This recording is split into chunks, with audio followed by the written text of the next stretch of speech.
தமிழகத்தில் மக்களவைத் தேர்தலுக்கான வேட்புமனு தாக்கல் இன்று தொடங்கியது. தமிழகம் உட்பட 17 மாநிலங்கள், 4 ஒன்றிய பிரதேசங்களில் உள்ள 102 தொகுதிகளில் இன்று காலை 11 மணிக்கு வேட்புமனு தாக்கல் தொடங்கியது. வேட்பாளர்கள் பிற்பகல் 3 மணி வரை தங்களது மனுக்களை தாக்கல் செய்யலாம். வேட்புமனு தாக்கல் செய்ய வரும் 27ஆம் தேதி கடைசி நாளாகும். வேட்புமனு தாக்கலையொட்டி நெல்லை உட்பட பல்வேறு மாவட்ட ஆட்சியர் அலுவலகங்கள் முன்பு காவல்துறையினர் குவிக்கப்பட்டுள்ளனர்.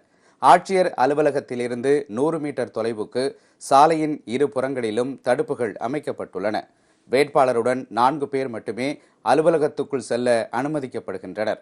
வேட்பாளர்கள் ஊர்திகளில் ஊர்வலமாக வரக்கூடாது, வெடிகள் வெடிக்கப்படக்கூடாது என்பன உள்ளிட்ட வழிகாட்டு நெறிமுறைகளை தேர்தல் ஆணையம் வெளியிட்டு செயல்படுத்தி வருகிறது. முதல் நாள் என்பதால் பெரிய அரசியல் கட்சிகள் சார்பில் இதுவரை யாரும் வேட்புமனு தாக்கல் செய்யவில்லை.